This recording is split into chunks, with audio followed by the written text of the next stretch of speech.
L'Europe est incontestablement coupée, plus qu'en deux d'ailleurs, parce qu'il n'y a pas, je dirais, des pays qui refusent complètement tout. Il y en a quelques-uns, mais c'est quand même pas la majorité, fort heureusement. Il y a une sorte de marée qui ne sait pas trop bien quoi faire, et il y a des pays qui prennent des positions un peu offensives, comme la France et l'Espagne qui a accueilli Aquarius.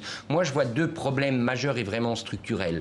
Le premier, c'est que l'idée avancée d'ailleurs par Emmanuel Macron et soutenue par la Commission européenne de sanctionner financièrement les pays qui refusent d'accueillir les migrants, ça me paraît impossible.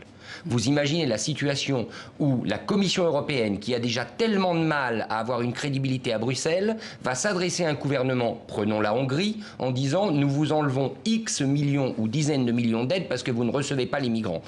C'est absolument du pain béni pour Orban, qui va pouvoir dire à sa population « on nous enlève de l'argent pour ces migrants dont de toute manière vous ne voulez pas », même s'il y a eu un référendum qui n'était pas aussi net que ça. Le deuxième difficulté structurelle que je vois, c'est Emmanuel Macron. Emmanuel Macron a réussi en un an à passer du stade de pionnier européen à boulet européen. Aujourd'hui, il faut bien dire qu'il est isolé. Ça ne veut pas dire qu'il a tort. Ça veut dire qu'il lui devient de plus en plus difficile de trouver des alliés parce que quelquefois, il fait des erreurs sur la forme. Et vis-à-vis de l'Italie, très franchement, là, on peut ouvrir le débat. Il n'a pas été très habile. Donc, comment de Lèpre, par exemple, en parlant d'hypocrisie la semaine dernière, vous faites référence à ça. Tout à fait. Donc, comment Emmanuel Macron va pouvoir maintenant nouer des alliances, ça devient compliqué. Et là, j'avoue qu'à titre personnel, je suis assez inquiet.